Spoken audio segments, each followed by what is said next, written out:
Hey, what is up, guys? Welcome back to the BSGL. Today, to start off these Week 9 highlights, we are going to go through the teams because some of them have had some position changes. We've got some starting lineup changes as I go through these lineups and fix the minutes because, obviously they don't do it by themselves most of the time, and they have suggested minutes for all of them, so I just go through and make them what they are suggested as. I don't ever do anything, but this is the first time that we've ever had anybody get changed around in the starting lineups, and there are quite a few of them. So to start off for the Moose, they are now starting Shammy Mix at the point guard instead of Benefield here, instead of Kerry Benningfield. They are going to start Shammy Mix, so it'll be interesting to see how he does.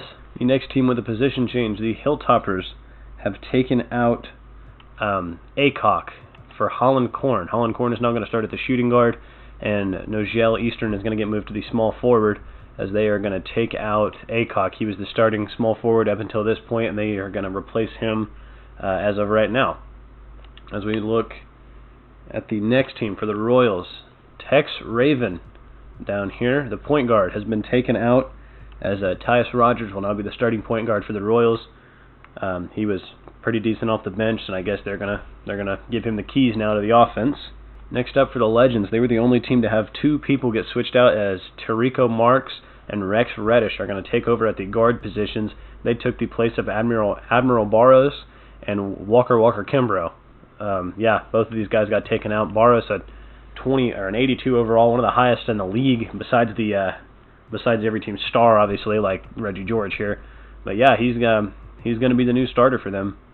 Or not the new starter. He's going to get taken out of the starting lineup, which will be interesting. So he'll be their new six-man. And I mean, as you can see, that little battery symbol, he's been a little gassed playing too much in these last games. So maybe that'll be good for the Legends.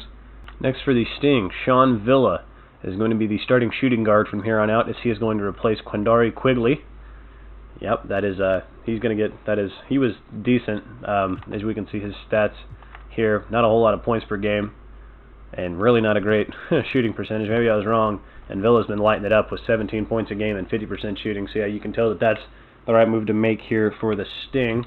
As next for the Skyliners, I lied about the Legends being the only team to switch more than one guy. This New York switched like their whole team except for the big men. They switched Sharp. Sharp is now in the lineups. Richards is now in the lineups, and Westerman are all now in the lineups. They replaced Davis down here, Duhan, who was their point guard, that looks very similar to Darius Garland, to fill load, and they replaced, where's he at? I can't find him. Where did he go? Davis and Solomon. All three of these guys. Solomon was the last one. Whoops, that's my bad. Yeah, they all got subbed out for these three new guys, so it'll be interesting to see if this New Look Skyliners team can finally pick up some W's. Next up for the Sharks, Thaddeus Ellis Jr. is going to take over at the point guard position for Tony Christopher Nirush, whatever his name is, as you can see that he wasn't doing too bad with 11.5 points a game and 41% shooting, but Ellis is going to take over. I don't know if I agree with this decision from them, but maybe they just want their bench to be a little bit stronger, but that was the way they wanted it. So as you can see, they want him to play 30 and him to only play 26, and more minutes means starter. As next up for the Goblins, they decided to take Red out. Abdulaziz is going to start. Jojo Abdulaziz is going to start in the shooting guard position for Etwan Red, which just kind of makes sense. He's higher overall anyway. So that's another one. Next up for the Shift. The Shift have taken Cousins. I've been putting him at the starting center. Corey Cousins is going to take over for Jack Whiting Raymond. Even though Jack Whiting Raymond is still going to play quite a few minutes, Corey Cousins will get the start. Maybe they just want to win some more tip-offs or something like that. Not quite sure. As the Titans are the last team that decided to make a change, as Wilson Moncrief is going to start now at the small forward in the place of Rex Hardy. So it'll be interesting to see if these changes make much difference for these teams or if they continue to play at about how they're doing so far. That is all I've got for the intro here. I'll send you right into game number 1. So to start this week of action, we will begin in Chicago as the Indianapolis Shift take on the Enforcers. As here we are, very first play. Here's James Long going right at the rim. He gets fouled and one. O.J. Hawkins commits the foul, and Long will start off the game with a three-point play for the Shift. As here we see, I don't remember who that was. I just can't see the hose. Getting a steal, but whipping it out to Long, and he's going to hit the three. So 6 quick points here for Long to begin the game. As here's Will Trust getting found on the inside for a nice one-handed slam. As here's James Long again for 3. He's got 9 points just through the first half of this quarter. As look at Morris putting Jeff Foster in the spin cycle there as he hits the turnaround jumper, and Foster is no slouch on the defensive end. As here's Morris being found inside for a nice two-handed slam. Here's Foster now driving. He puts one up and gets it to fall. An early bucket for Jeff Foster. So here's the Enforcers back on offense. That's Sanders for 3, and he hits it to make it down to a 5-point game. Into the second quarter now. Here's Cousins, the new starting center for the Shift, as he gets a nice bucket there on the inside. As here's Will Truss throwing a lob to nobody. He turns it over there, and on the other end there's Cousins getting a lob, and he throws it down. So maybe he was looking like the right move as he falls right here, trying to take the charge from Truss, but they won't call anything, and Truss lays it in. Here's an and one. Towns commits the foul, and that is Threat that will head to the line and hit the free throw. So a 3-point play there for Threat. As here's Cousins blocking Will Truss, and then here's Truss back the other way, who throws it down. 6-point game. Here's Cousins on the inside, who gets a feed and throws it down. He's been looking good all game. As here's Morris with another ferocious tomahawk jam with both hands. As here's Long throwing one down. Everybody's throwing it down here through the second and third quarter. As here's Sanders again for 3. As he nails another one. Sanders back with the ball again, goes up and 1. So Sanders he's got at least 9 points on the 2 threes and the and one. He looks good. As here's James Long making a man not know where he's at and puts it in. As how about this shot from Will Truss? Step back, one leg from 3 ball. As oh my lord, what a pass there from Long to Foster, but it does rim out. But Cousins has the steal, and he's going to throw it into Foster, who gets blocked by Hawkins. So what a play there from both teams. There's Morris tipping another one in. We've got a 6-point game with 2:25 remaining as Long is putting the team on his back. As him and Cousins have looked great all game. As here's Cousins swatting Will Truss not once but twice. As he's blocked that man 3 times, and they find Little on the inside. As they now have a 10-point lead, make it just 7 now, or 8, now 6, as Morris gets another bucket. 6-point game. Here's Morris. He goes up and gets it to fall. Morris has been hot all game for the Enforcers. It's a 4-point game, and they're going to have to foul Long.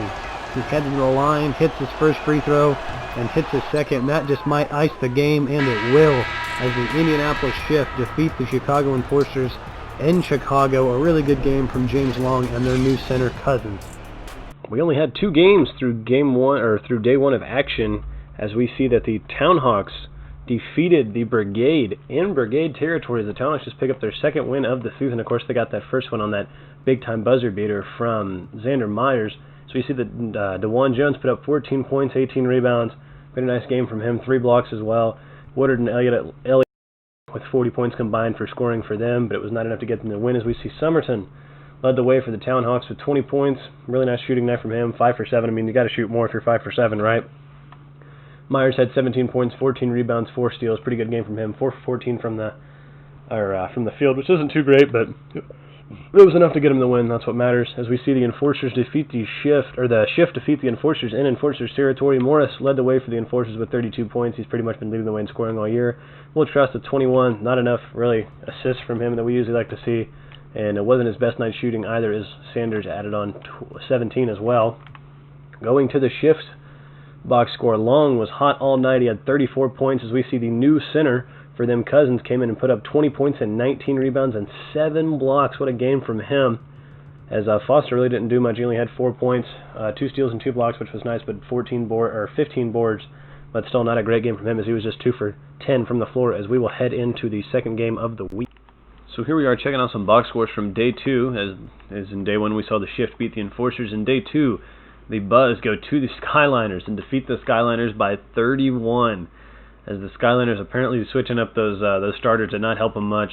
Dambrowskis led the way with 15 points. John Francis had 15 as well. Just a rough night for the Skyliners all around. They were the only 2 that even broke double digits. The new starters didn't really seem to make much of a difference. As for the Buzz, DeAndre Johnson put up a triple-double with 26 points, 13 boards, 12 assists, 4 steals, 6 turnovers, but they won by 30, so it's not like that big of a deal. Willingham with a 20-point double-double with 14 boards, and Wagner with 14 and 14 as well, as the Buzz pick up the big win. The Pandas went to Sacramento and defeated the Sting by 10. As Lions led the way with a double-double for the Stings. He had 22 points and 10 rebounds, and Brian Williams had 12 points and 11 rebounds, a double-double for him, just an assist away from a triple-double, and it was not enough to get them a win. As Meja Ba led the way for the Pandas with 24. Sun Ming had 20 as well. As we see, Khan had 16, 9, and 8 down here. A really good game from him. Need some more points maybe, but they got the win nonetheless. As Alexander Walker was at a rebound away from a triple-double as well, as he had 13 points and 10 assists. But with that, we will send you to White Whales Townhawks. For Game 2 of the week, we are in Oakland as the Townhawks take on the visiting Washington White Whales. As Townhawks already up 2-0. Here's Xander Myers, who's getting fouled on the inside, and he's going to throw it down with the left hand. Here's M. Boyd on the inside. And how about that slick bounce pass? No look to Hefflinger as he puts it in for the White Whales' first 2 points. Here's Myers. And how about this layup? He just threw up a prayer and got one to fall. As here's Myers again with an offensive rebound as he throws one down. Townhawks up 10 early. But Guerrero's there to put in a slam as he's got the lead down to just 10 for the Townhawks. As here's Hefflinger going up on the offensive rebound, and he has an and one. He will hit his free throw to make it a 7-point game. Back up to an 11-point game. How about Winters going up with both hands as he throws one down strong for the Townhawks. Still a 10-point lead. Salmons harassing Harrington, but Harrington gets him a little bit of space and puts in a 3-ball. What a play there from Harrington. As here's Del Negro going to M. Boyd. M. Boyd fires a deep 3 and banks it in. What a shot there on the pull-up on the fast break. As here's Somerton getting an and one, and he will hit his free throw. So an early lead here for the Townhawks. As here right before halftime, we see M. Boyd getting a nice two-handed slam on the inside. As here's Del Negro getting found in transition as he's got a 3. But now it's just a 7-point lead, but the Townhawks strike back with a 3 of their own to push it back to 10. Early in the second half, here's M. Boyd, shot clock winding down, puts up a near half quarter and banks in yet another one. As now Washington's got a lead. As how about Salmons throwing that one down hard. As here's Winters in the post, goes up, can't get it to fall. Winters gets it back though and puts it in and one, and that will tie this game late in the third. Now early into the fourth, here's Xander, can't hit it again. Another rebound as he finally gets one in, stuck with it. Here's Harrington, deep 3, won't fall, but Myers is there for the putback dunk. All tied at 49. Here's Del Negro going at the rim. He gets fouled and one. Del Negro puts the White Whales up 2, now 3. 52-49. M. Boyd's got a steal. He's headed back the other way, and he will take flight and throw one down with a right hand as he gives his team the 5-point lead. Here's Myers inside, little fadeaway, and he got it to fall. Still a 5-point lead. Here's Myers going at the rim as he crosses over and throws it down with the left hand and one. And he gets the free throw to fall. Now we're all tied at 56 later in the fourth as M. Boyd gets put down hard. Xander Myers gets called for the flagrant as we take a little second look at this, and he just threw him to the ground as M. Boyd heads to the line. A bad foul there from Myers as that gives the White Whales the ball as well. And on that possession, Myers is going to send somebody back. As now White Whales up 4. Myers had it knocked away, gets it right back and puts it in. It is a 2-point game. They go back to Myers the next possession, and he's getting fouled by Hefflinger. His first free throw is no good. They had to have these free throws to tie the game, but instead it's a 1-point White Whales lead. Here's Del Negro going at the rim, and he puts one in. So it is a 3-point White Whales lead. Less than a minute to go. Here's Myers. Can't get it to fall. Guerrero gets the stop. So now the White Whales back on offense. They go into M. Boyd on the inside, who had a mismatch against the center, but not on the inside. So the Townhawks come back the other way, find Green, and he puts in a jumper to make it a 1-point game. White Whales need something here. Guerrero for 3, puts it in on the step-back 3-pointer to give the White Whales a 4-point lead. As here the Townhawks tried to put up something. Green can't get it to fall. Kellogg the rebound out to Takashiki, and it's no good. So the White Whales escape Oakland with a comeback victory on a dagger 3 from Guerrero. So here we are checking out some box scores on the day, starting off with the game we just saw. The White Whales end up defeating the Townhawks after being outscored 42-19 in the first quarter. Xander Myers led the way for the Townhawks with 35 points, 18 rebounds, 5 blocks, and no turnovers. A really good game for him, as Winters had a double-double with 12 points, 11 rebounds. Takashiki had a double-double with 10 points, 10 rebounds, and Kellogg had a double-double with 10 points and 12 rebounds. So a lot of guys in double figures for the Townhawks. That's the kind of basketball we need to see them play more. But the White Whales end up getting the win as Del Negro put in 27, led the way in scoring, or not Del Negro, Guerrero led the way in scoring with 27. Del Negro right behind him with 26. M. Boyd put in 22 on just 10 shots. Got to shoot the ball more as Heflinger put in 16 and 20 on the only double-double for the White Whales. A really good game overall from them as we see that the Sharks take an L at home to the Knights. They lose by 15 as Ellis Jr., the new starting point guard for the Sharks, led the way in scoring with 20, but they could not get the win as we see that Quentin Pope only had 7 points on the night. Gildreth, Butler, Zogato, and Tatum all had double figures, but obviously they didn't win. Heinsohn led the way for the Knights with 20 and 12 rebounds, 4 blocks, 6 assists, or 4 steals, 2 blocks, 6 assists. Really good night from him. Bohannon had 15 as well, along with Baxter with 14. Really good win for the Knights. Going into the next game, the Blaze take an L in Denver by 21 as the Goblins get the big win. Whitney led the way for the Goblins with 28 points. Cage was right behind him with 22 points, 8 rebounds, 8 assists. Good game from him as Jameson had 22 and 10, a double-double for Jameson, and Red even put in 22 as well. As I think these top 5 are the Goblins starting 5 as Abdul Aziz put in 17. He's just a new starter. So really good move there for the Goblins. As we see the Blaze, Richmond led the way with 28 points for them. B.J. Riley behind him with 25 points and 10 assists and 8 rebounds, a nice double-double for him. So we see Brooks had 14 as well, and they do not get the win. The Huskies pick up another W against the Predators, who were thought to be one of the best teams of the league here a couple games ago. I think they started off 6-2 or 6-1, but Irving leads the way for the Predators this game, 17 points, 12 rebounds. They take a 3-point loss. As we see Justice led the way for the Huskies with 27 points. Raven had 19, and then Bradley had 15 points, 14 boards, and 6 assists. A nice double-double from Bradley as we go into our third game on the week. Okay, I lied. We got one more day of box scores to do, as there are just 2 games this week, or 2 games this day. But to start off the week, the White Whales defeat the Sting by 18 in Sacramento. So another really good win for the White Whales here, as Garuba led the way for the Sting with 18 points. Villa had 15, Lions had 15, and down here at the bottom we see Brian Williams only had 7 points and 13 rebounds on 2 of 6.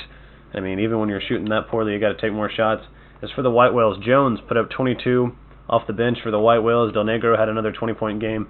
M. Boyd put up another double-double with 15 points, 10 rebounds, and 7 assists. Nice game from him, as Guerrero and Butterfield both had 15 as well. The Pandas pick up another W on the week as they go to Anaheim and defeat the Royals. It's Kenny Dimes. We haven't seen him in a while, but he put up 32 points, 9 rebounds, 14 assists, just a board away from a triple-double. But it was not enough to get them a win. Weber helped him with 26 points, so they combined for 58 and still could not get the win. As we see Midas Khan put up a triple-double with 30 points, 13 rebounds, 10 assists, only 1 turnover. Killian Hayes with a nice 16-point game. We saw him hit the really big shot last week. I do believe that was him. And then Sun Min put in 15 as well. As that does it for these day 3 and 4 box scores. Now we will head into the game 5 or the day 5 game. So for game 3, we head out to Toronto as the Huskies take on the visiting Utah Buzz. As here we go, first possession. Here's Owen Bradley going at the hoop, and he gets a nice layup to fall there to put the Huskies up 2-0. Back the other way, DeAndre Johnson puts in a nice fadeaway jumper to tie the game up. Here he is coming at the rim again as he puts a layup in. Now in a 4-4 game. Here's DeAndre Johnson again going at the rim, and he's got the first 6 points here for the Buzz. As here's Owen Bradley hitting a 3, as both stars scoring fast and furious here early as we see William Strong get a nice slam. Johnson with the ball again. Nice little shuffle pass into Todd, who slams it home with both hands. And how about this putback by Todd as he's got 4 points early as well. Here's Bradley driving the lane again as he's going to throw one down with the right hand. His team down 8 now. Make it 10 as Wagner gets fouled. And he puts in the free throw to put his team up 11. Now the Buzz up 14 as here's Thornburn getting found on the inside on the alley-oop jam. Huskies again on the attack as here's Bradley getting a nice mid-range shot to fall. They're down just 12 now. Johnson back in the lane going right at Bradley after going around his man. He puts in another one. William Strong now with the ball as he's getting blocked by Santos de Oliveira off the glass hard as it leads to an Owen Bradley 3. As we are already into the second half, Huskies still down 11. Here's Bradley. How about another three? That's 2 threes to open up the third quarter for Owen Bradley, but they still trail by 10. Make it 12 off the two-handed jam from Strong. Here's Jackson going up in the mid-range. Can't get it to fall. Thornburn goes up. He gets blocked. Jackson has it again. Goes back to Thornburn, and they finally get one to fall and one as Thornburn heads to the line and gets the three-point play. 7-point game now. As they find, I'm not even going to try to say his name. He hits the three, though, to push it back up to a 10-point lead for the Buzz. Now here's Ryder going down the lane as he throws one down, and it's a 12-point Buzz lead. The Huskies had a little something going, but not much now. As here's 2 blocks by the Buzz. Good defensive effort there. As here's Bradley on the inside as he finally gets one to fall, and they get a couple more points. Now down to an 8-point game. Here's DeAndre Johnson. Another fadeaway in the mid-range, and he gets it to fall. 10-point game. Bradley in the post. He goes up and gets fouled from behind on the little post hook as he hits his free throw. Down to a 7-point game. Now it's back up to 9. They couldn't get the stop. Here's Bradley on the inside again. Gets another one to fall. Now down to a 7-point game again. Johnson finds Willingham on the inside as these teams just keep going back and forth. The Huskies just can't seem to go on a good enough run to get back in the game. Bradley keeps hitting shots, but they just can't get enough defensive stops. As here's DeAndre Johnson. Hits his man with the crossover and then nails the mid-range jumper to keep it at an 8-point game. And how about Raven here? Shaking the man off and then hitting the three, making it a 5-point game. They get a stop and they go to Bradley, and now it's a 3-point game. So after another stop, here's the Huskies back on offense. Bradley gets fouled and he will head to the line. First free throw, he misses. Still a 3-point game. Second free throw, he missed another one. So here come the Buzz back the other way. Johnson in the mid-range can't get it to fall. So they will move the other way. Bradley finally gets his 2 points after he misses the free throw to make it a 1-point game. DeAndre Johnson in the mid-range again hits another one. He has not missed from that area this game as it is now a 3-point game. Here's Raven again. Thought he had the 3, but he was just in front of the line, so it's just a 2. As Johnson again, mid-range, got it. Back to a 3-point game with 40 seconds remaining. Huskies got to get something here, and they turn it over. William Strong collects the steal, and they're moving it the other way as they find Willingham on the inside, who throws one down with both hands. And it's a 5-point game with 30 seconds to go, and they turn it over again on their next possession. So the Huskies end up choking this game away as they just got to try and put something up here, and it won't fall. So the final score will be Utah Buzz 67, Toronto Huskies 60. The Huskies could just never get on that long enough run to come back in this game. They definitely had their opportunities though, but those turnovers and missed free throws at the end are what caused them to lose this game. Here we are checking out some box scores on the day. First up for the Cougars at Predators. The Predators defeated the Cougars by 22 as the Predators moved to 7-4. For the Predators, Dandridge led the way with 24 points, 10 rebounds, a nice double-double for him. Kevin Ball had 11 points and dished out 20 assists, which is, that's a heck of a game, especially for a pass-first point guard such as himself, and Snyder put in 20 as well. As for the Cougars, Akebono Shang had another great game, 32 points, 19 rebounds, 7 assists, really good game from him. Cambridge had 20 as well, but they did take the loss. As for the game we just saw, 12-point win for the Buzz. Owen Bradley put up a 50-point game. Really nice game from him. Jackson was down here with a double-double, 13 points, 11 rebounds, and Raven had 20 as well with 9 assists. As for the Buzz, DeAndre Johnson put in 31 points, and William Strong added on 17 as well as Wagner and Willingham both got double-doubles in the win. The Wranglers went to Atlanta to face the Legends, and they got the win by 9, as Reggie George had 27 and 21 for the Legends, but it was not enough to get them the win, as Bumgartner had 23 as well. For the Wranglers, Lamar Shelton with a really big triple-double, 41 points, 22 rebounds, 11 assists. Huge game from him. Outlaw had tacked on 18, and Witherspoon put on a 16-point, 10-rebound double-double as well. For the last game of the day, the Skyliners, a team with one of the top 3 worst records in the whole league, defeated the Hilltoppers, who are atop the power rankings to begin this week. Holland Korn had 36 for the Hilltoppers. He was the guy that just got put into the starting lineup, or just got out of the starting lineup. I don't remember if he was put in or put out. It looks like he was put in based on his minutes. As we see that, what happened to... Oh, there's Parker Puff. Parker Puff had 6 points, 9 rebounds, 2 for 12 from the floor, but 16 assists. not a very great game from him besides the assist total, as John Francis put up another really big game, 22 points, 13 rebounds, a double-double for him, and Solomon added on 19 as well. As maybe the starters getting switched around did make a big difference for the Skyliners, but I guess we will have to see in later weeks as we will go into the last game of Week 9. Into our last game of the week, we travel out to Arizona to see the Blaze take on the visiting Memphis Knights. And here's the Knights on offense already halfway through the first quarter as Heinsohn gets the bucket to fall. As there's a block on Riley, and the Knights will bring it the other way. Still just a 4-7 game with 2 minutes to go in the first quarter as we see a nice steal and fast break bucket from Sloan. We are already into the second quarter. Here's another steal by the Knights. As I don't know who that is. I couldn't see his name. As he gets fouled on the from Alabaster on the dunk. Oh, that's Sloan again. So Sloan will head to the line and hit the free throw. Knights up 6 now. Not a whole lot to show offensively this game as Richardson almost turns it over, gets it right back, and gets the and one. So 3 points there. As it is a 9-point lead for the Knights. As here's Riley in the, I guess that was just a 2. He gets found and he hits the jumper. As here's Heinsohn getting an offensive rebound. He puts one in. As we are already almost at halftime, and it's still just 22, make it 24-13 on the slam. So here's Zigoranovic throwing one to Bohannon, who throws it down on the oop as the Knights have doubled up the Blaze so far. As here's Pittsnoggle on the offensive rebound as he throws one down. Now a 9-point lead for the Knights, make it 7 as Riley nails one in the face of Heinsohn. Here's Heinsohn being found on the inside as he goes up with a two-handed reverse jam, and he gets fouled, so he will end up with 3 points on the slam. As here's Heinsohn again, mid-range, he's got it to fall. 10-point lead for the Knights. They go to Zigoranovic. He nails the 3, and it's a 13-point game already well into the third quarter as they are just all over him here as we see Richardson get another slam. As here's another steal by the Knights as Zigoranovic is headed the other way, and he goes up and gets fouled. If you're going to foul him, at least foul him so he doesn't have a chance to hit it. He didn't end up hitting the free throw, but another steal by the Knights. Here's Heinsohn going up as he throws one down on the fast break. 17-point lead for the Knights now as we see Riley get another bucket.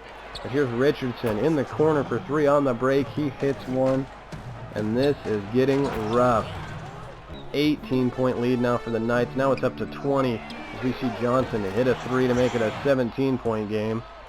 As here's a nice little floater. It's no good. Heinsohn's got a board though, and he puts it in and one. And with 4:34 remaining, the Knights are still up 20. As they have been all over him this game, the Blaze could never get anything going on offense as Riley finally finds some points. Here with 3 minutes to go, here's Riley for 3 as he hits one. But this is definitely going to be a case of a little too late as Bohannon knocks down a 3 here, and it's still a 20-point game with a minute 20 to go. Make it 22 as Heinsohn puts in, I mean, I'd call that the dagger, but I think it was well over at this point as the Blaze could just never get anything going offensively. That Knights defense was all over him all game, and the Knights get the nice road win in Arizona. Checking out the box scores on the day. From the game we just saw, the Knights end up romping the Blaze 115-74 as the Blaze dropped that one big time at home as B.J. Riley put in 34 points, but other than that, the Blaze could not really get much going offensively at all. As for the Knights, Ivan Heinsohn with a 35-point triple-double, or not triple-double, double-double with 5 blocks and no turnovers. Really good night for him. And Bohannon tacked on 29 as well, along with Zigoranovic with a nice double-double with 10 points, 12 assists. As then we go to Sting Flamingo as the Sting win at home against the Flamingos. As Sean Villa led the way for the Sting with 23 points, Williams behind him with 21, and Lions had 12 and 10 and a nice double-double. For the Flamingos, Achille Antonov continues to absolutely dominate with another triple-double, 34 points, 15 rebounds, 17 assists, 2 steals, along with Kanye Jordan putting in 20 as well, but it was not enough to get them the win, as that will do it for this week. There are no games on that Saturday, as we will go into the Player of the Week, and Reggie George wins it for the East, and Lamar Shelton wins it for the West. But that is all for Week 9 highlights. Thank you guys so much for watching this part of the BSGL. If you enjoyed, then check out some more videos on the BSGL. I'll leave the link to the playlist at the very end. And be sure to submit a prospect if you want to see one of your own players in the league this next upcoming season. But yeah, thank you guys so much for watching. Bye-bye.